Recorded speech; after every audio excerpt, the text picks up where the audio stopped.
siente hoy? Muchas gracias. ¿Cómo se encuentra hoy de llegar a 100 Me años? encuentro, hombre, me encuentro bien, ¿para qué voy a decir? Estoy bien, pero los años no se van en balde. Así que estoy bien, estoy bien. Yo no sé, yo ya estoy loca. Desde esto y ayer, no sé, ayer me estaban esperando ya para comer porque no, no acababa de venir. Me pidieron ahí que viene una periodista, me estuvo entrevistando también. Y yo, José, y hoy viene el presidente que yo he conocido más, que fue el primero que hubo de Extremadura. Y viene, por lo visto, hoy me da mucha alegría de verlo.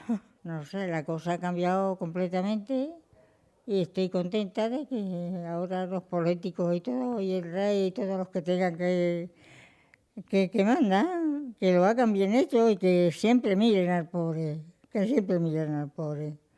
Porque el rico con su dinero se defiende de muchas cosas, pero el pobre como no tiene dinero, pues no se puede defender tanto, ¿no? Pero los pobres, pues sí, que los tenga siempre, por lo menos que somos como los animales, última hora como los burros. Lo que pedimos es trabajo, porque lo hagan.